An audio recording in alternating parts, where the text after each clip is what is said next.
Good afternoon. Welcome to this joint webinar from ESO and Women Initiative of Stroke European Network. And I'm one of the chair. I'm Anna Bersano, a vascular neurologist. I am also the chair of ESO Education Committee, and it's a pleasure to present this webinar together with the other co-chair, that is Louisa Christensen from Denmark, and she will say some words after, and with the moderator, that is Christine Kremer. This webinar is very important because it will highlight the challenges and opportunities of during the career. We have 4 different speakers of different sex and age with different kind of experience, and also taking into account gender-based aspect. Therefore, enjoy the webinar, and I'm pleased to present the other co-chair, Louisa Christensen. Yes, thank you, Anna.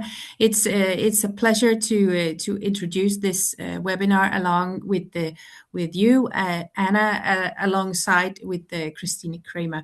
Just wanted to briefly mention the WISE group is a subgroup in ESOC working to improve the stroke care across Europe, with an initial emphasis and focus on the gender differences. So we were set to improve stroke care for women across Europe. But during the years, we have been working broadly to reduce disparities in all fronts, not necessarily only gender-based, looking at prevention, outcomes, stroke research, etc. And this is the third or fourth, I believe, webinar from the WISE group, this time as a joint seminar that we are very excited about.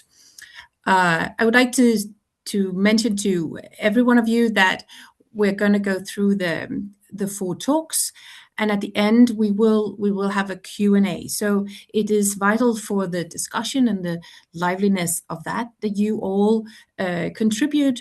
No questions are too irrelevant or too stupid in the Q&A, and Christine Kremer will take us through a lively discussion at the end. Yeah, Anna? Okay. Thank you very much, and I'm pleased to present the first speaker, that is Dr. Marieta Pejcheva. She's from the Medical University of Plovdiv, Bulgaria, and it's a pleasure to present her, also because I followed her during the Emerging Leader program. And she told us that from her colleagues, she's defined as honest, and she's a friendly colleague, and always positive and ready to support, and I can confirm this. Please, Marieta, the room is yours. Thank you very much for the kind introduction and for the invitation. It's a really pleasure to me to participate today in this webinar. Just a moment to start my presentation. I hope that now it's visible to everyone. Is it okay? We do not see the slideshow specifically. Okay, because I share, maybe 1 second. Okay. I will start once again.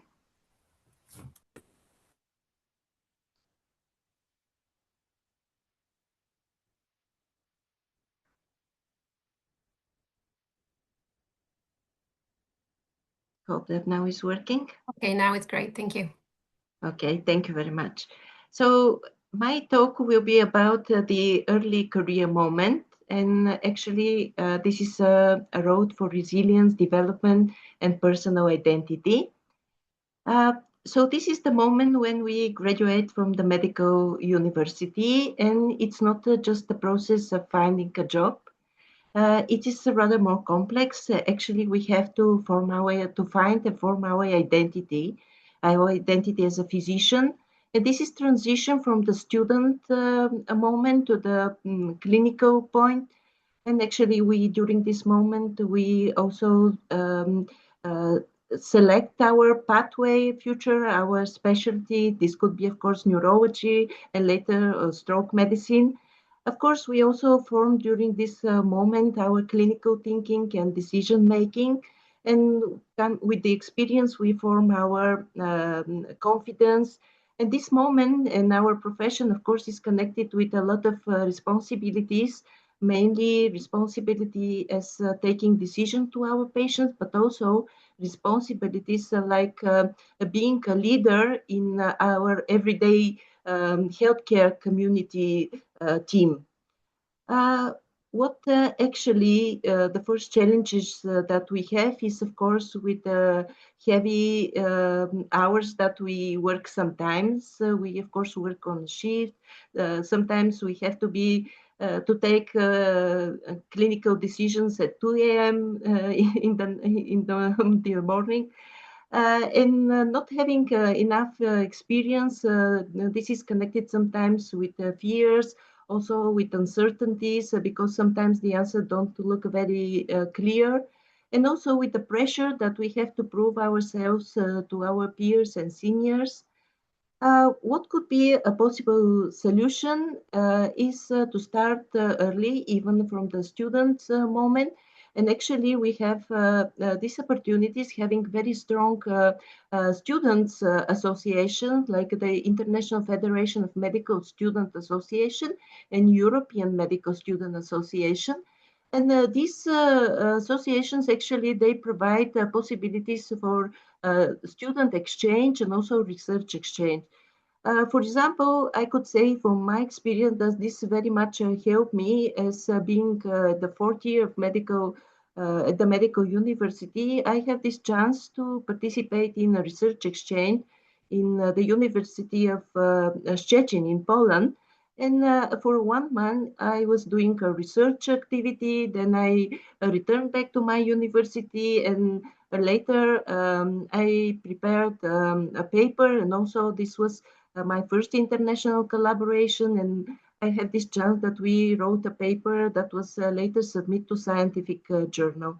So this experience very much inspired me for following the research pathway later in my career.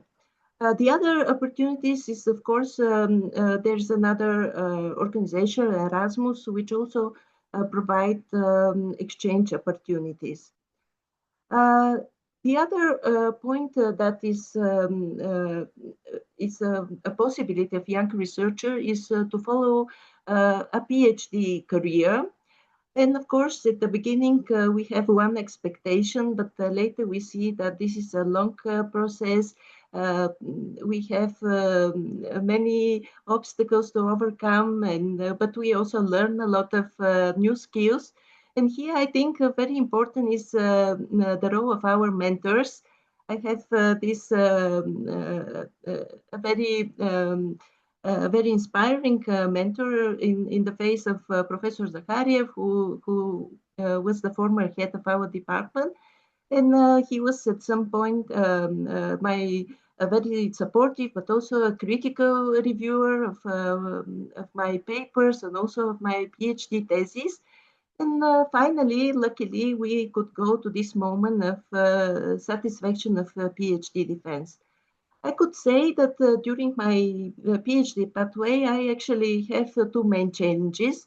One was mainly focused whether I have to step away from my clinical work as whether I have to choose a part-time or a full-time job or to step away.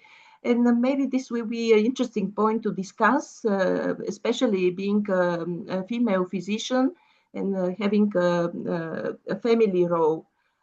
The other challenges is about the funding, and this is particularly also connected coming from the East Europe. It's not very easy to find funding for a project.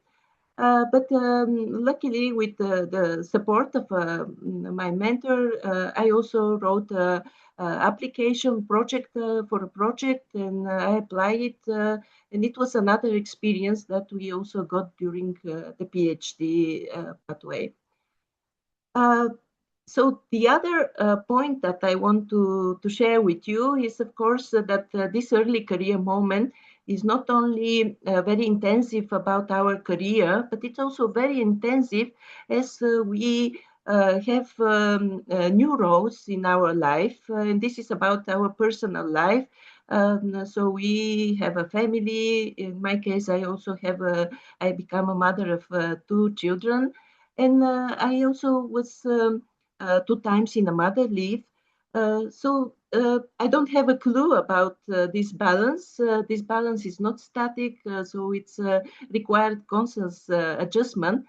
And here is the question, especially for the next level, whether we could pursue high-level academic career when we also have a family and the roles of our personal life.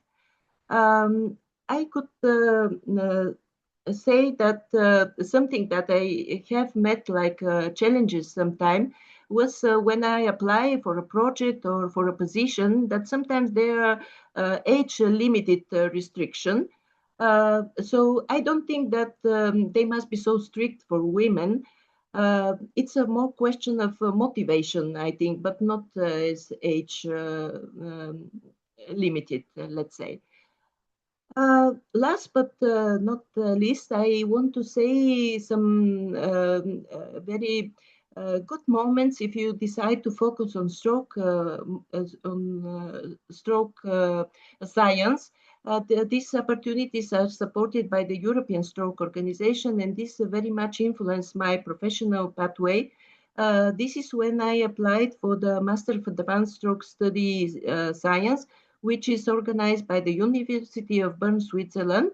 And of course, I highly recommend this education, not only of the way that it's organized, also that we have the chances to have lessons from international experts.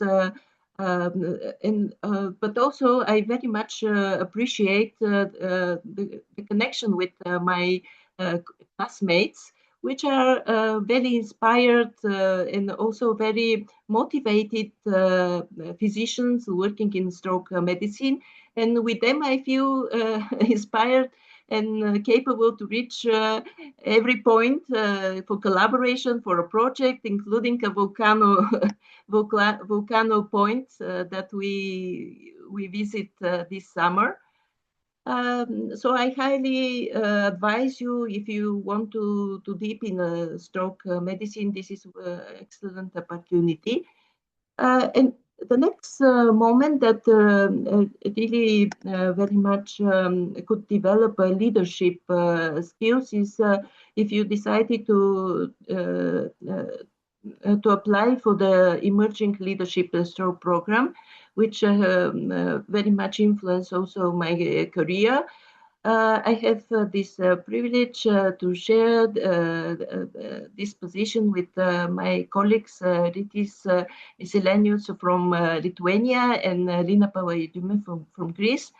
And I also want to thank to my mentor in this program, Anna Bersano from Institute Carlo Besta, Milan. We together not only work on a project that is about a patient with cerebral amyloid angiopathy in my country, but we also am very much inspired by her role as a female leader in her community and also in the stroke community. With this, I want to say my last take-home messages, let's say. So my advice is in the early career to start early and to don't be afraid of to open new doors. Also seek mentors. This is very important.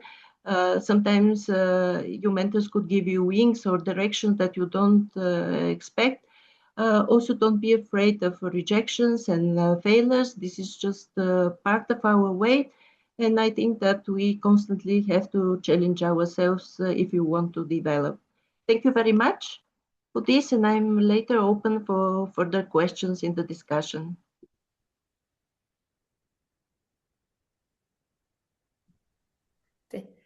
Thank you, you. Marietta. Yes, thank you. Thank you so much. And as you said, you will take questions later, so put them in the Q&A for us to sort later on. Our next speaker has his talk entitled "Priorities and Opportunities as a Young Researcher." I would like to present Rytis Marcelinias from Lithuania. And about Rytis, he works as a neurologist in Vilnius University Hospital. And about him, his colleagues say that he is a smart guy, he's friendly, and he's a family guy, and he is the type of person who sees the glass half full. So over to you, Rytis. The screen is yours. Thank you so much. Thank you. It's such a great honor for me to be able to present here in the Women in Stroke Initiative in Europe webinar. Marietta has just presented the challenges a young researcher faces, while my presentation will focus on priorities and opportunities. And although it is arguable whether this topic could better be covered by a young researcher or a late career researcher, I will try to reiterate on what has been already told and add on what I think what has been most important to me. So firstly, a young researcher is usually defined as someone from the very beginning of their career up to about 7 years after PhD completion. And as Marietta has already said, that unfortunately sometimes youth has a defined age. So usually it's being 40 years old, as this definition often appears in funding opportunities and other applications. And a priority is something that you think is more important than other things and should be dealt with first. So in my opinion, one of the most important priorities for a young researcher is to find a good mentor. A mentor is someone who takes a special interest in helping you to develop into a successful professional. And although this image puts the mentor in the lead, I think that a push-pull mentor-mentee partnership makes mentorship experience more successful. To make an allegory, a mentor serves as a compass that helps you navigate in academic landscapes. He or she is usually a senior researcher who knows how to navigate their field, has extensive experience, and helps you to avoid unnecessary mistakes. Not all scientists are excellent mentors, and therefore sometimes it might be important to ask for recommendations from other mentees before approaching somebody. In my own professional experience, I had a few mentors at different career stages, and each time I was very fortunate. My PhD supervisor, Professor Dalius Jautijas, has a wonderful can-do attitude and supported me in basically every shenanigan with his expertise and resources available to him. And more importantly, there are always some inevitable setbacks, and a mentor that supports your persistence and helps you get out of those setbacks, as in my case, is just invaluable. Professor Alistair Webb, who mentored me through the Emerging Leaders Program, gave me an international perspective, helped to expand my professional network, and get some very constructive feedback on ongoing projects. And as a young researcher, it is very important to get exposed to people with whom you can share your passion and grow together. Therefore, becoming a part of a network is in itself a priority of a young researcher. So a network is not just a list of contacts, it's a community. And of course, one of the most obvious networks for a young stroke researcher is your local or national stroke association, as well as obviously the European Stroke Organization. Networking is the exchange of information and ideas among people with common special interests. And I added some familiar logos on the bottom of the slide, but so many others can suit one's interests. A network is dynamic, and connections can have different intensities and change in time. It is important for a young researcher because the best collaborations often start as small conversations. A community also leads to relationships and skills that let you do bigger work than you could alone and learn faster when you see how others solve the same problems. In stroke research, networks also help you scale. And in practical terms, this is how you get multi-center data, external feedback, and real-world impact. Therefore, I would argue that during the ESO Congress, it is not only important to attend scientific sessions, but also as important not to be afraid to interact, to ask questions, and to make new acquaintances. Strong networks also encourage leadership, support independence, and build trust. And finally, young researchers benefit when the networks are fair and inclusive. I would add that the third priority of a young researcher is to have a clear purpose, sort of a vision where you want to head. A vision is not a 10-year plan, it's a direction, therefore it should be ambitious. And it also helps you define your specific goals or steps to strive for it. These goals should be SMART, that is specific, measurable, attainable, realistic, and time-bound. This way, they turn being busy into actually creating something. Although essential, it is difficult to have a clear vision, and therefore having a mentor and a network being immersed in it helps to crystallize this vision. Setting your priorities straight helps you not to miss opportunities when they arrive. And this is, of course, the Mars Exploration Rover opportunity that was active in Mars up until 2018. And I think that often to seize your opportunity, you have to be open to new ideas. Early career throws you many yeses. Of course, say yes strategically, not automatically. And of course, it is okay to say no, thank you. But I believe that having a clear vision helps you distinguish which opportunities will help you in the future and which ones are just noise. So, however, from my experience, early in the career, you accept new opportunities more often, even if some of the benefits might not be readily visible. And it often translates into unexpected delayed gratification through the trust you built, new people you get to know, and experiences you have. In addition, I think that some great opportunities arrive when your goals are set almost just beyond reach. So a Lithuanian tennis player, Vitas Gerovaitis of the 70s and 80s, lost 16 times in a row to another tennis player, Jimmy Connors. He then won a game and said, and let that be a lesson to you all. Nobody beats Vitas Gerovaitis 17 times in a row. Similarly, my first 5 research grant applications were unsuccessful until the 6th received funding. So I suspect that this is not just a Lithuanian thing, and it's not just me, because international funding opportunities are usually very competitive, very selective, and even great research proposals have to wait for their time to be funded. Similarly, an excellent paper might be rejected a few times before it gets improved sufficiently and accepted by a respectable journal. So therefore, I think that in order to seize your opportunity, it is important to build confidence, to be persistent, not to be discouraged by failure, and to continue learning from and improving on your past experiences. Finally, I think it is important to be creative. As medical students, resident trainees, PhD students, and young researchers, we often follow very similar straight career path. And sometimes we can get stuck. We often start our truly independent decision-making very late in our lives compared to other professions and in comparison to our classmates and friends. Thinking outside of the box sometimes helps to overcome these struggles. Combining different specialties or merging different research questions might help you find your own unique way.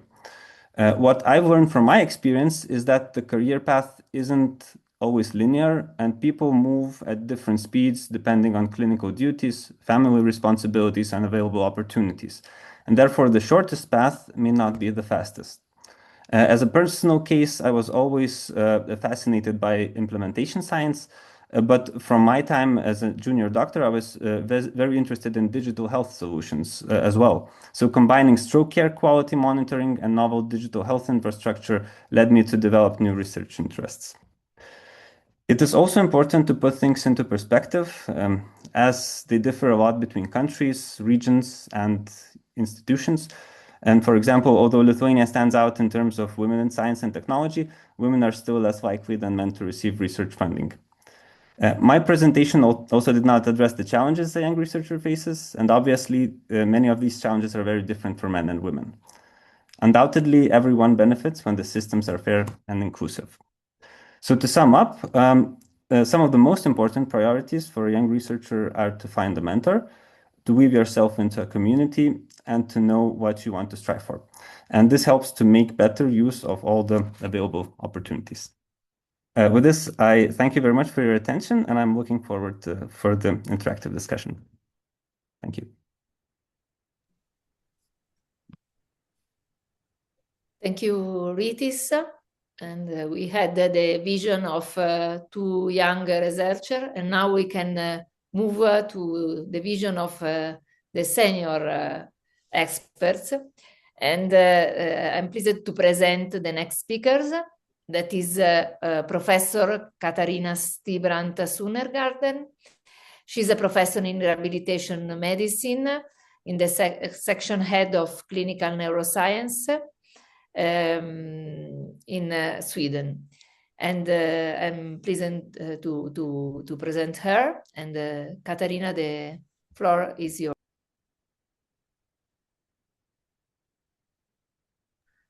Need to turn on the sound as well.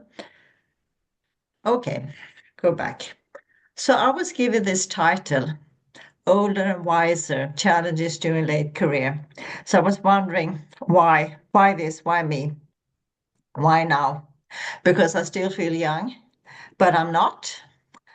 But I think I'm the only one here. I was hearing what Rita said. I think I'm the only one who's done shark research, because that's what I do. I took the opportunity while at UCSD in San Diego to work at the Scripps Institute. So I've done shark research and I train sharks. So you better be aware of that. I know how to get people done or how sharks could be trained. Okay, so I work in Sweden as a rehabilitation physician. And I'm also working in Norway at Sunnaas Rehabilitation Hospital and in Latvia at Riga Strades University. And I was thinking, what does older mean?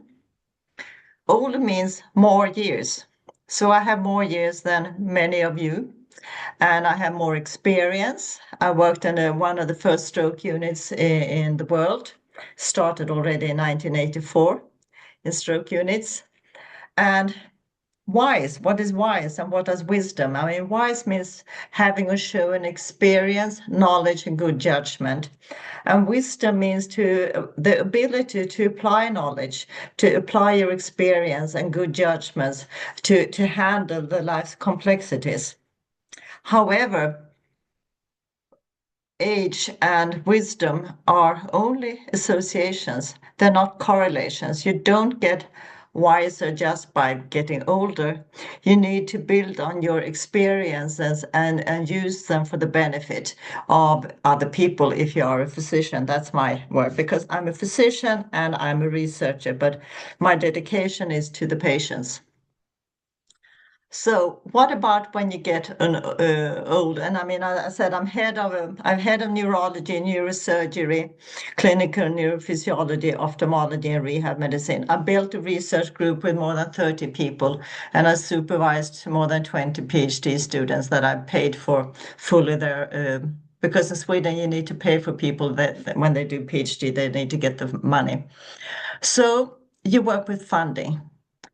I do an awful lot of applications. Most of them fail. And you have to keep on finding them, and you have to keep on building on funding. And the way that we work in our group is that, yes, we go for the large grants, but we definitely go for the smaller ones. And I encourage my young research researchers to go for the small grants because they can get them. And by getting a small grant, it could be 200 euros, it could be 20 euros, it could be 4,000 euros, but you get those first grants that really builds up your self-esteem. That means that we as a group, we can modify and we can balance the budget within the whole group because we bring in a lot of money with the small grants, and sometimes we bring in large grants, but the small grants are actually the foundation for the whole group. So that means that when you're a senior researcher or a head of a clinic or a head of a section, as I am, you have responsibility for others. So my job as a section head is to look at all the careers in the section, not only my own research group. Right now, we managed to get quite a number of neurosurgeons to reach the level of associate professorship. But in my own specialty, we're lacking people, and the neurologists are far behind the neurosurgeons. So it needs to balance. We try to identify what things do we need to do within the section to improve the possibilities for the different subjects that I'm responsible for, to be able to have people with careers to do the teaching and the research that is needed for a good medical school. That means also that I spend quite a lot of time in mentoring. I've been working, as I said, with Latvia since more than 10 years, trying to build up research there and build up multi-professional schools there. I've been seeing people from different countries, and we've taken in quite a number of Erasmus students that we try to mentor, as well as young medical students. And that is fun. We learn, we get a big network, and they can help me with my iPhone, because I'm not that very good at that, but the young ones are. So you also have to realize that you're a role model. People look at you when you go around. You can't get drunk on a conference. You have to behave because you represent not only, you're not there as a person, you're there as a individual that represents your university, your hospital, your country, your specialty. So you need to be kind to people, you need to interact, and you need to behave. And you have to remember to specifically look at those that are early in the career, those that are not well funded, those that are poor, because they will give back to you later on, and not just go for the fancy ones, but to try to meet everyone and encourage people from less well-funded countries, because they might come to you and you might build a new career and new networks. And I think that's important. I also work very hard with the younger research in both in my own group and in the section, and I try to assess them with our portfolios. I try to go through with them what is needed for them to have a good portfolio. It's not just doing the papers. It could be also to get involved in do talks to different patient organizations to widen their experience. And I try to, when we go on meetings, I try to introduce them to other people, use my network to introduce my younger colleagues to my network, but also for them to build their own network. So being at a conference is quite hard work when you're a senior. You get very tired, and it's nice to go to bed in your room afterwards. And also when you are late in the career, as I am, you also have to think about stepping back and stepping down. I don't need to be on all papers. I have done my career. I need to build a career for others. I support a lot of the people in my group, and I support them financially, and they said, I don't have to be in this paper. I need to be on a few papers, but I don't have to be on every paper, because people know anyhow that you come from our university, from our group, and that's fine. And you need to be able to show you that you're independent. And I mean, you can buy me a beer at the next conference or whatever to thank you, maybe in and out of the way, but you don't have to put me on my paper. There's no, I work as head of the associate professorship at our university, and I see that many research groups are very hierarchical, and the seniors have to be on all the papers, and by that they smother the development of the younger researchers. So you have to be generous and step down. And by that, you will also bring out new career people coming back. And I can talk more or I can talk younger, but I think it's important to realize that you have to share your experiences and you have to support people. When I was in the US, except for training sharks, I also worked with a very nice man from the UK who was very positive, and he took me in, coming without funding from Sweden, being a female, being a rehab physician in the Department of Cardiology, which at that time was the head, the center for circulation, which was the big thing at the time. People were waiting in line to go there, and I knocked on their door and came in, and I worked very hard. And they weren't kind to me. And I think kindness is very good. I've been in different countries, and I've experienced this coming into a new situation, and that's difficult and it's important. So I want people to encourage, take in new people, let them come in, try them out, be positive, and realize that it's not so easy to be a young researcher. It's not so easy to be a young physician. It's very difficult when you leave your own home country and go to another country. Open your doors and open your heart and support the other ones so they can grow. So thank you with that, and keep in touch, and see you in Maastricht. Thank you so much, Katarina. And our final speaker is, I would like to introduce you to Jesse Dawson. Your talk, we asked you to think about, is there a midterm gap? Jesse Dawson is a, let me just get my slides back. There you are. Because, sorry. Just needed your titles right, Jesse. Being a professor of stroke medicine at the University of Glasgow, director of research and innovation at the NIH, Greater Glasgow and Clyde. Colleagues close to Jesse will say that he is always moving, accommodating, and relaxed most of the time. Jesse, the slides are yours, and the word is yours. Great, thank you very much. And yeah, it's nice to be involved. Yeah, the midterm gap. So it is an interesting area because it definitely exists, but it's important just to clarify what we mean by this. And I'll let you just read what's on the text, because I quite like this quote, because I think it sums up brilliantly that we're stuck in the midterm or the mid-career stage in a sort of rut where things are no longer new and exciting because we've been doing them for 20 years, but we're not in the twilight last few years of our career either. You know, we've kind of reached a stage in our career where in essence we might be doing the same thing for the next 20 years, which is a difficult thing for us to adjust to. And the ladder on the right, there are a few things that people have said to me throughout the years that really always stick in my mind. I remember being a final year medical student when somebody who was a couple of years older than me, who I'm still good friends with and work with, said, enjoy the final year of medical school because you're going to spend the next 15 years of your life being on the bottom rung of different ladders. And it's completely true. You know, you start in your first year, and we called it a junior house officer in the UK at the time. And you do that for a year, and then you become a senior house officer. So you're on the bottom rung of that scale, and you do that for a few years. And then you become a registrar, and you're on the bottom rung of that scale. And then eventually you reach what you think is the top of the ladder, which is your consultant position or your attending position, whatever you want to call it. And when you look over the top of that ladder, all you see is just the same thing for the next 20 or 30 years.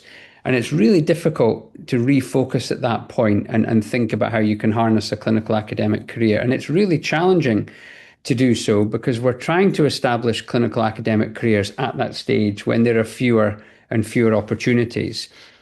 What the graph on the left-hand side is showing, these are UK data, but I think there's good data to show that it's really the same throughout. What you can see is there's been a huge expansion in the size of the medical workforce in most first world and well-developed countries. So in the UK, it's nearly doubled in about 15 years. but the numbers of people engaged in clinical research, so people who have clinical academic roles, has remained entirely static. And that workforce is aging. 1/3 of clinical academics now in the UK are aged greater than 55 years. And again, there's a good data from other countries to show the same. And there are a few real structural barriers that limit mid-career academic progress and access to academic careers in the mid-stage. And they're often financial. There are fewer ways of funding posts for clinical academics as opposed to funding posts for service provision, which is always going to be a priority for governments and healthcare systems. And of course, for women, there's the maternal penalty. It's really difficult to take time out and then come back in to academic careers. And the system is in essence not as supportive as it should be for those things. So it's challenging on many fronts. So why is it so challenging? And then we'll think about what we can maybe do about it. I think all of us that are at that stage in our lives will recognize that we're pulled in many more directions. And this has a work element to it, and it has a personal element to it. You know, I think when you're 23, 24, you've got work and your friends and a couple of hobbies, and that's it. When you're in your mid-30s, you've got young children, you've got a more complex work environment, you've got hobbies, you've got unfortunate things happening to your relatives. You know, life becomes overwhelmingly more complex, and there's this constant tension of being pulled in different directions. And the two quotes at the bottom I quite like, and again, this comes from the same sources you saw before, is the kind of spark's gone. You know, the intellectual curiosity is no longer as kind of obvious to us when we get to the stage, because we've been doing it for 10 years. You know, you've been working as a neurologist for 10 or 15 years. So you're no longer interested in the same way in new things because things aren't as new. And some of the key things, I think, on the right-hand side around behaviorally, you know, how do we get to this point? One of the things that I found really difficult was changing the way that I behaved. So when you become much busier, you still do things in the same way. So saying yes to everything you're asked to do, just adding things on at the end of the day, trying to constantly please people, being afraid to say no, you can't do something because you don't have the time. And it took a long, long time to decide and to realize that it's actually better to say no to something than say yes and do it badly, because that doesn't help anybody. It doesn't help you and doesn't help the person who's asked you to do something. And there's this constant stockpiling of roles and of tasks without giving things back. And we need to get enough confidence to be, you know, happy to negotiate and say no, or yes, I'll do this, but actually it's not feasible for me right now, so something else needs to give. And it does take a while to get that confidence. And I think it's something we should all, you know, work towards. And point 3, I really like, because I think this is really, really true. And it links back to what I said about being on the bottom rung of each ladder. You know, when you start your medical career, the next 10 years are basically set out for you. You progress through these 5 or 6 ranks, you do these exams at this time, and then you reach this endpoint. Once you reach that endpoint, there is no roadmap. You're just doing the same thing. And it's therefore very difficult for you to plan out what you do day to day. And I'll come back to that. So the practical tips in the mid-stage, the things I would say is undergo what I would probably call a strategic reset. So you've got to that point where you're interested in clinical academia, you're senior enough that you're in your permanent position, whatever it is, or you're about to be. Have a strategic reset and think, right, where am I going now? You know, what's my next step? And change your horizon from being the next exam, getting this job, getting this contract, getting this PhD funding. Think about, you know, what am I trying to achieve at the end? And the one question that one of my colleagues always asks in a job interview to try and tease this out of people is he always asks them, what's the last job interview you'll ever attend? And I would encourage you to try and think in that way, you know, think, where do I want to be when I'm, you know, about to drift off into the sunset? And work differently. And this links back to what I said before, you know, don't be that guy that stockpiles the toilet roll in COVID. Don't be that person that just says yes because you're afraid to say no. Be polite, be helpful, always be collaborative, but you can't keep saying yes to things. And you are entitled to think about what helps you and what suits you.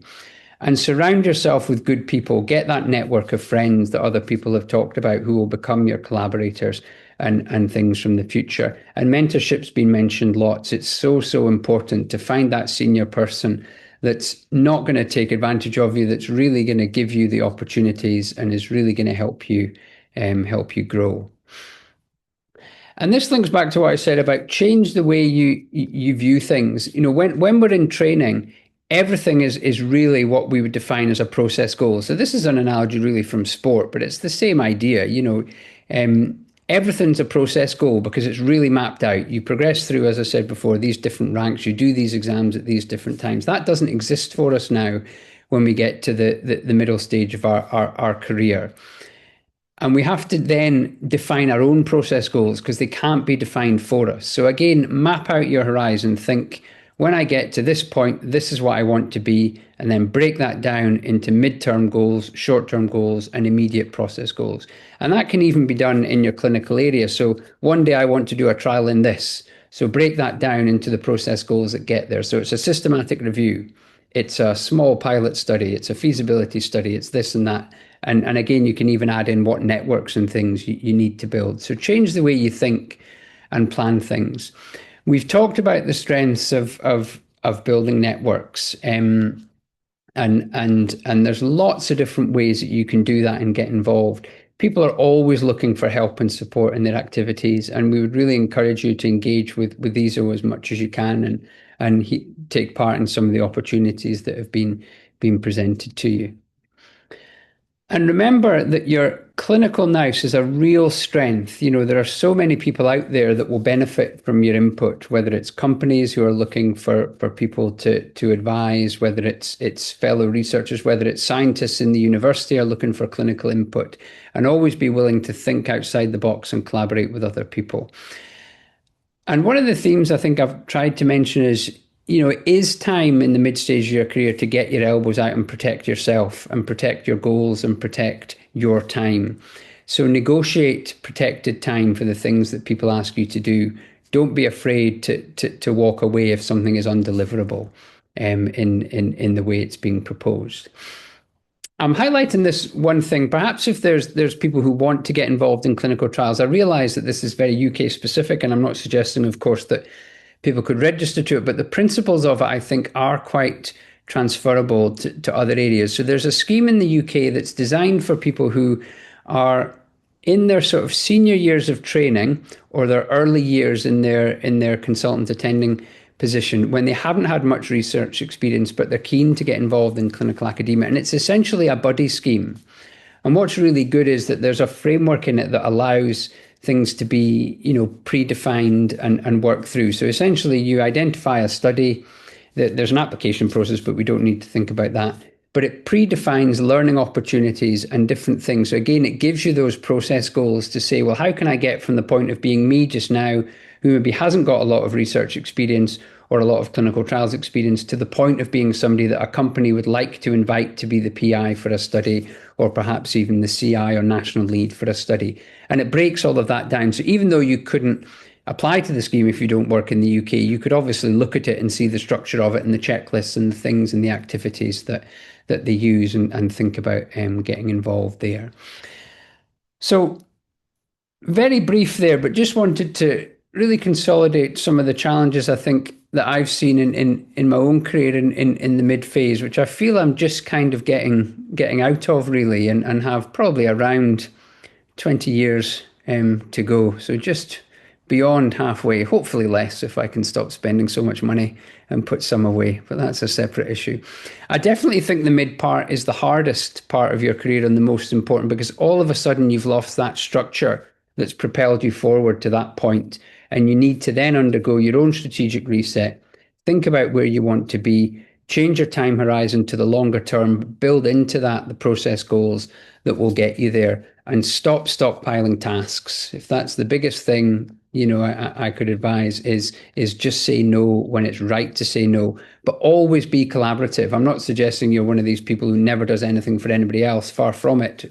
It's just you have to be realistic with what you can achieve, because if you take on too much, everything else just stops. So I'll stop there to allow plenty of time for questions, and thanks for listening.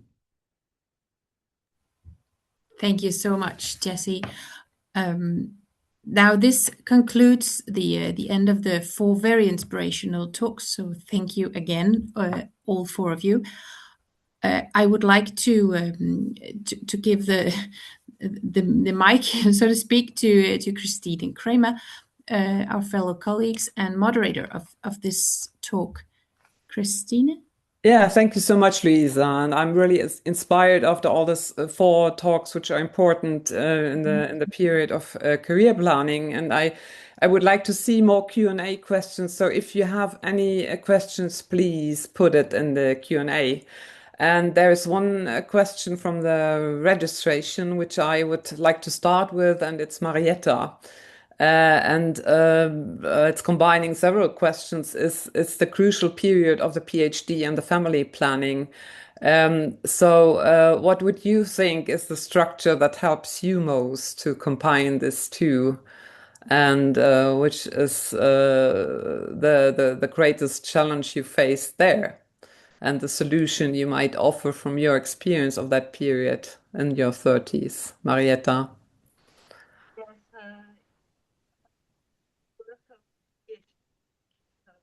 Yes, actually, so from my experience, for example. Marietta, can you come closer to your laptop? Yeah, I can hear you well. Okay, do you hear me now? No, it's still not great. Do you hear me? Is Bit it better, okay now? Okay. So at that point, for example, I have to make this. Okay, no. Sorry. Is it okay? The microphone, maybe. Yeah. Maybe the microphone is something. Okay, hope that it's now okay. Is it okay now? It's not really working properly. Okay. Now? Yes. Yeah. Is it? Yeah. Now it's Is better. it better? Okay. Yeah. Yes, I just plug it again. So from my experience, actually, this was I have to make this decision whether to keep my clinical work full time or part time. And actually, I wanted to keep my position at the hospital very much. So I have to deal a lot of my clinical research during my free time, which of course I want to discuss with you whether you what is your experience in this, whether you have to have some days only on a PhD. How is your experience, which was really hard because I have to do it was a clinical PhD, and I have to invite a patient actually in my free days, being again in the hospital, which is again part of my free time, my time with at that time I have my daughter, which is really very strong. Also writing papers, preparing. It was a really very intensive time at that time.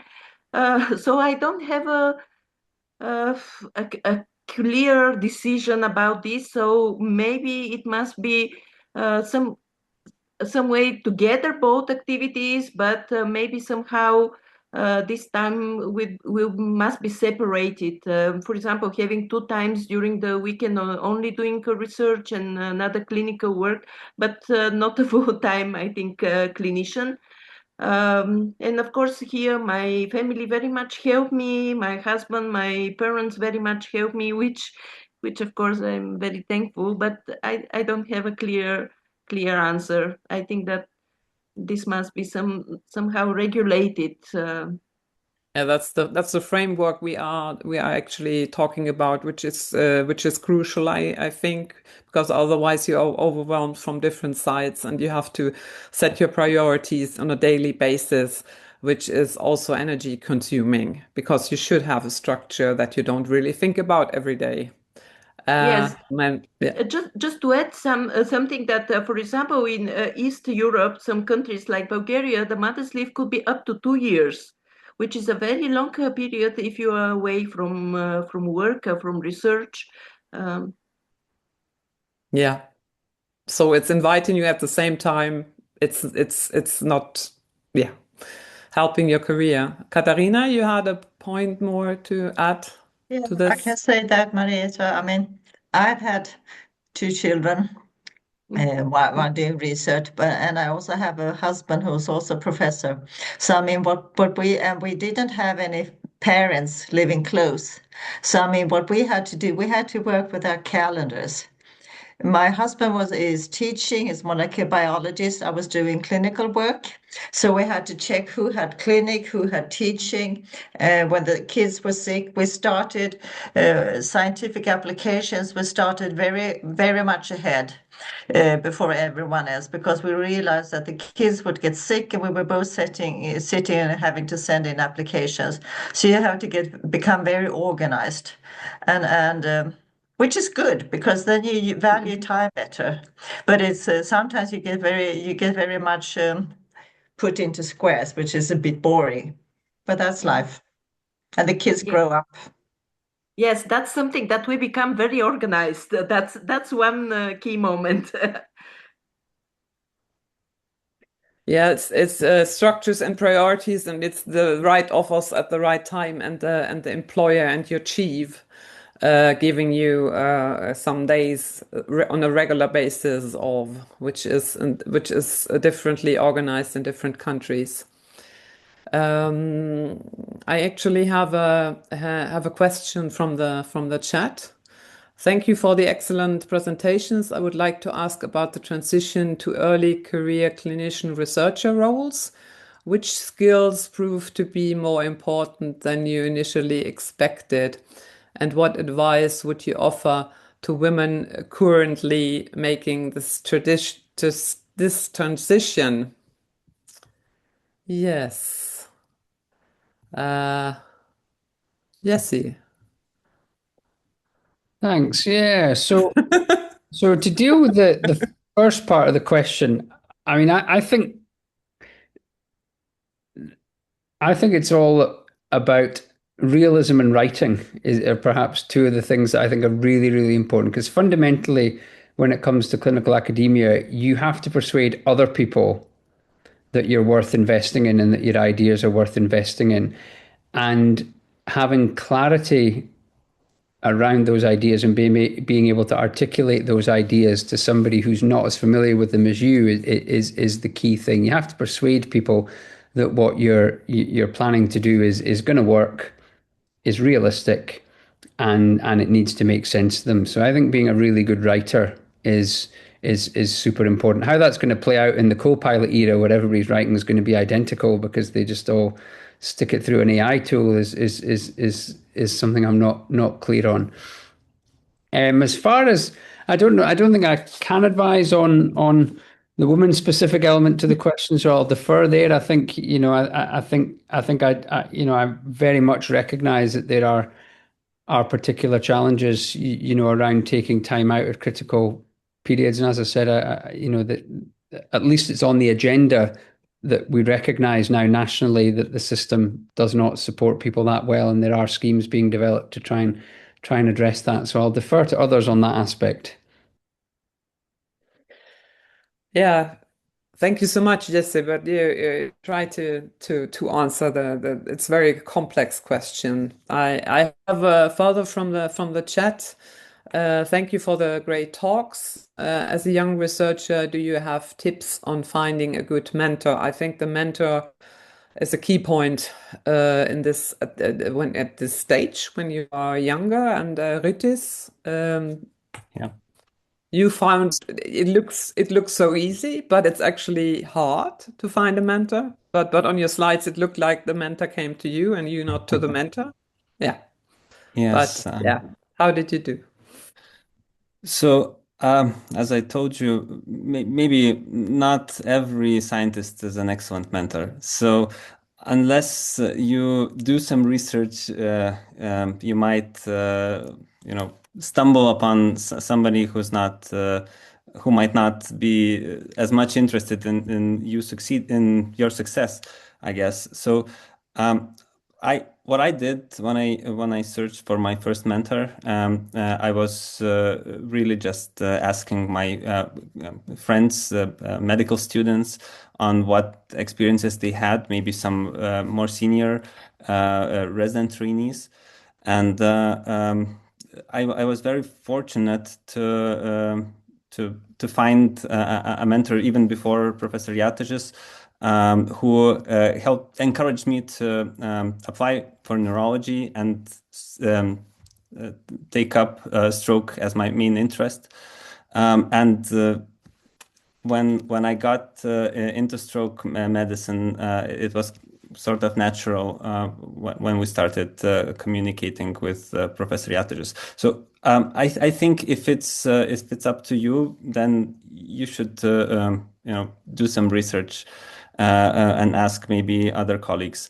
But also, I think your interests should align very much with your mentors, and you should find somebody who you think could be a role model for you.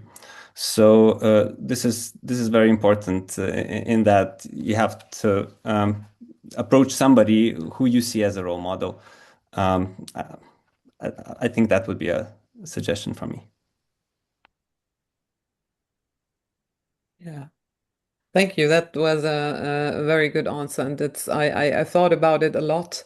And this is more a general question, and then I will focus maybe Katarina was, do you think there are fundamental differences between male and female role models in the way they act? That's not an easy question, but Katarina, have you an idea if there is a huge difference between a female or a male role model or mentor? I think it varies more depending on the person. I mean, my Professor Shabatai that I worked with in the US, I mean, he was a male from the UK. I mean, he was a fantastic man and a really nice man, and he and I biked, so he was a road model biking with me. So it depends on the person. I think it would be not right saying that the females are better than males. It varies a lot. I mean, I have female colleagues that are that have not been good mentors when I look back at them, and I have male colleagues that have been good mentors. So I think it varies, and I think Regis is very good. Just like when you want to hire someone, you take references. If you want to go to a lab or if you want to have a mentor, check them out, because otherwise you might end up as a hostage. Yeah, that's the person. While I think the more females are there to act like role models and mentors, the better it is. Because if they are not visible as they were for 10, 15 years ago, you don't really have a role model, so you have others. So it's becoming better, but being a role model just by being there is also very important. I have one more from the chat. Thank you for everyone for that perfect presentation. That's nice to hear. Much appreciated. My question is whether you have any specific recommendation for developing sustainable and productive writing habits. That's nice. Sustainable writing habits. Who is Jesse and maybe the midterm writer? I'm happy. Sustainable writing habits. The one thing that somebody said to me, again, is one of the 4 or 5 things people said that really resonate, that I've always remembered, was every time you write something, so in every paragraph of the paper, delete the first 2 sentences. And that's almost always applicable, because it's always something nonsense like stroke is really bad, stroke is really common. And, and if you have that in every single paragraph, and I think the best thing to do, one of the things you can do as you're starting to kind of consolidate your writing and make it much more succinct is, write your paper and then get a paper on a vaguely similar topic in the New England Journal of Medicine and just compare the introduction length for that paper and your paper and just think, okay, if I'm going to make my paper in that style, what do I need to remove? How do I need to change things? So generally, I think it's just trying to be much more succinct.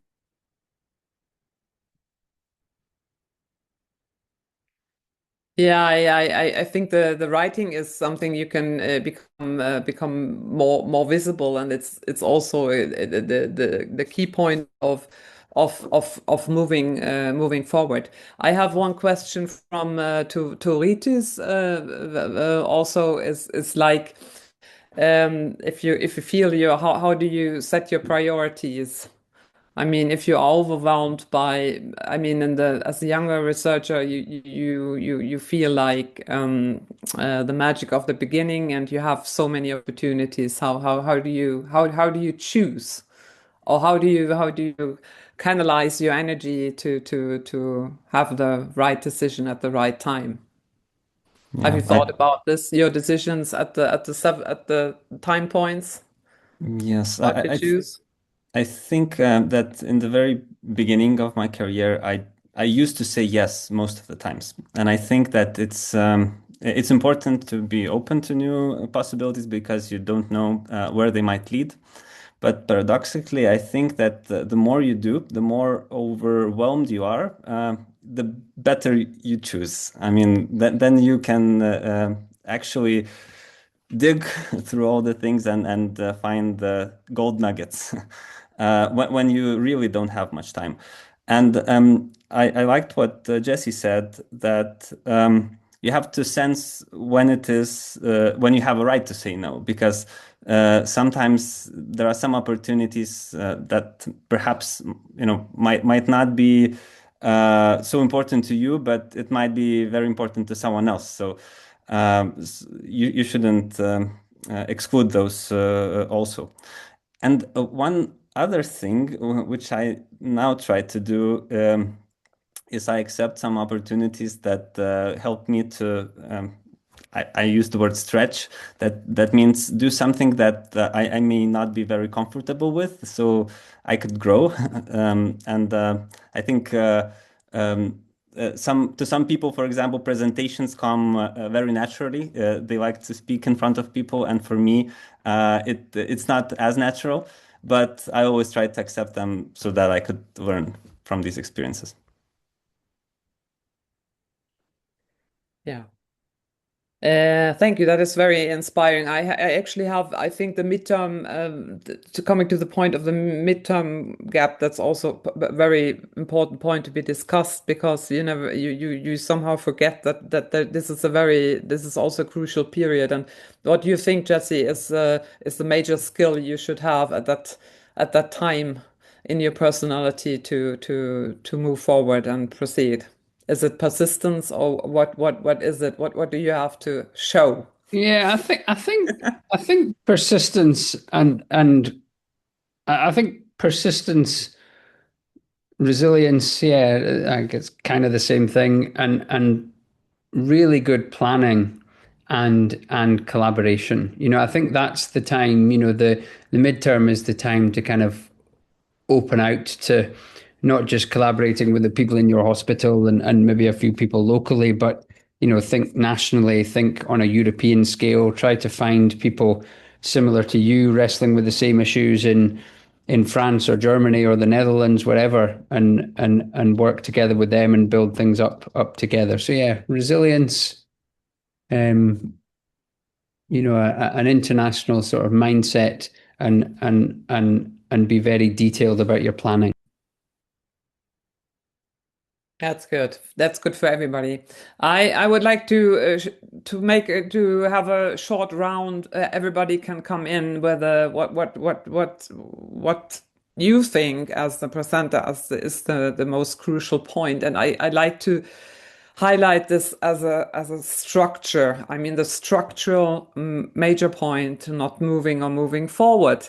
I mean, the institutional point. I mean, there's the personality, there's the family life, there's your individual will of being what you are. But what do you think would help in your institution at that point, mostly to come further or proceed in your careers? Marietta, I start with you again. This is the last round. We have Yeah. 10 more minutes. I just want to say first that I see a very positive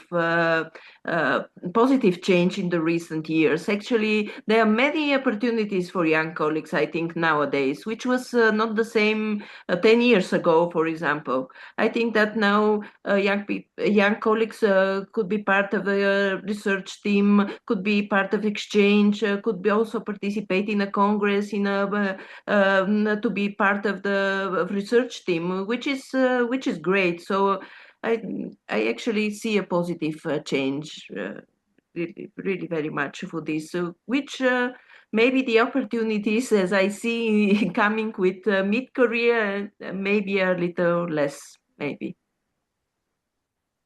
And does your institution at your institution are they programs Yes, for yes. younger researchers developing in the last years that give you time and space and money for doing Yes, what you are doing? nowadays, yes, and even for PhD students, the university has a PhD school in which you could train some activities, which is also very important, including how to do statistics, even how there is people that could help you, even how, because always we write in English our paper, most often, of course, and this is also something, sometimes you could find a reviewer that was engaged in a medical journal and could help you with some advice, even how to find a good journal for your paper. So nowadays, I think there's a change in a positive way in this. So I hope that's continued. But you named PhD schools, like this frameworks where you can get in and you get your structure that it wasn't there. Simply, it wasn't there before. Yes, it It's wasn't there development. before. Yeah, Yes, it's it was. developing. Yes. And Regis, have you thought about the major institutional help that you could get or you would wish to have? I think that everything is changing towards the better, and I think it's also due to bigger opportunities than we had some 10 or 15 years ago. So I think now we have teams that help you to prepare projects, apply for funding, also do the ethical works.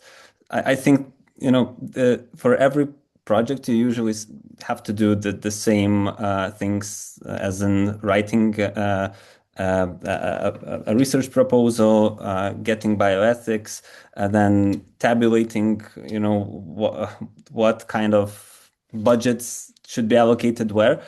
And I think what we did not have before, and what's very useful is the help with all these project managements. So I think this is useful for young researchers. That you have a help of a structure of support in your institution. Yeah, Yes. that's important. And Katharina? Well, what do you? I mean, from your perspective, you could also look back what at that point was the most helpful. I know that your will is very strong. I know. I know, and I listened to what Jesse said, and I disagree, which is nice. No, I always taken the chance to collaborate with people that are different than me. Because I think that when I meet people that are different with me, with different background, with different ideas, that's when there's new thoughts coming out. It might be some heated discussions, but that usually brings out the new knowledge. So yes, you need to have your friends that think like you, but you also need the other ones that think differently, because that will bring research forward. So I mean, I work in a multi-professional group with very many different people with different background, and I think that's enjoyable.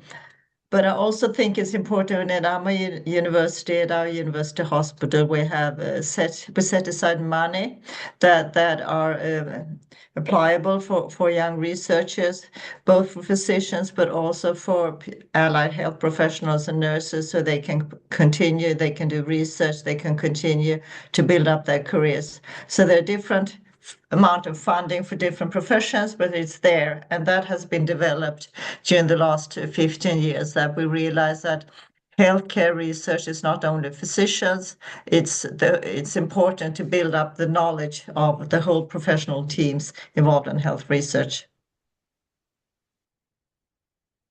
Okay, and now, Jesse, do you have at your institution and I mean it's, I think the you named it, that it's this gap from moving from clinical to academic, and how you, I mean, as far as I understood, the academic positions, I mean, here in Sweden there are very few academic or purely academic positions, and there are many other combined. Absolutely, yeah. I mean, Yeah. it is the same. I mean, there are some sources of transitional institutional support which are really quite helpful, like bridging support, where for the right person, the university would fund somebody for 2 years, for example, to put together a fellowship application, and work as a clinical academic at that time. And there are some other schemes to help people re-enter. But I think in terms of institutional support, I think the really important thing to try and understand when you're seeking these things is what the institution's agenda is. So, for example, in the health service, there's quite a lot of support for people developing research ideas, but they're not interested in the research themselves. They're interested in the outcomes. So how is it going to affect waiting lists? How's it going to affect, outcomes? And I think it's really important as you seek these things to understand the charity's perspective, understand the funder's perspective, and what it is that they want from the opportunity, because it's not just about your research. Your research is the solution to that person's problem. And if you can really understand that problem, you'll have a much better chance of getting the support, I think. Yeah, that's nice. And now Luisa, do you have the wrapping up and the last slide, and maybe some solution points? Indeed. I have solutions to all the questions. No. Yes. No, let me the just... magic last words. Exactly. It's very difficult to sum up. Let me just share my slide with you. Hang on. But I could start by repeating myself that it was very inspirational, and I'm very thankful for all the input. It's been great listening to the talks and sharing your wisdom. So I tried to summarize, which was a very difficult task, but based on your talks, I would say that, or more than this, I will take home. But just to highlight some of it, is that there is never just one career pathway. There could be multiple ways to get to your destination. But it is important, and I think all of you said it, get yourself a network, get yourself a community, get yourself the support surrounding your career for many aspects of life. But in this case, it is essential. Also, be bold, say yes, might even give you shark training experiences. So in that sense, but with time, you need to work up a realistic view on it in order not to stockpile and not to overwhelm yourself with projects that you think you need to work on as a solo. Again, your community, your network is at hand as well. Also, you said that most grant applications are rejected. It was a nice, reassuring thing. You all mentioned it all across the career pathways and from your perspectives. We talked about health systems and structures, and it's also important, of course, to look at your own structures, maybe even get inspired abroad to see how things are done differently in order to improve things. You talked about how work-life balance is not a static process, needs readjustments, of course, stating that. And you can take these talks as well to think about, when do I start promoting my peers? When do I push someone ahead and start being a mentor or being supportive of someone rather than putting myself first? In the long run, plan your long-term goals and use some of the Jessie's tips and tricks to look at it from that point of view, breaking them down in order not to overwhelm yourself with the impossible goals. And finally, the mentor, we kept going back to that. The good mentor is essential, whether it's a local mentor, whether it's someone that is a one-to-one role model who you want to be in 20 years, or whether it's someone who's not directly related, maybe another international colleague that you can use as a mentor that's not directly your competitor, could also be a suggestion. And on that note, I would like to thank you, all of you, for attending the webinar. I'd like to thank Marietta, Ritis, Katrina, and Jessie for sharing your wisdoms. I would like to thank Lara for organizing this whole webinar, and I'd like to thank my co-chair Anna and the moderator Christine for being part of this. Thank you, Louise. I want to thank you all and all the speakers for the beautiful presentation, and also for Christine for this fruitful discussion. And I want to highlight again the importance all the speakers highlighted, the importance of networking, the importance of mentorships, and also of resilience, and don't discourage and go ahead with your career, with your project, with your dreams, and also the importance of initiatives as WISE that can support you, and also from ESO and the ESO Education Committee that can support young researchers with some initiative as department-to-department program or emerging leader program that can offer opportunities to grow and also for networking. Thank you again. Thank you. Thank you.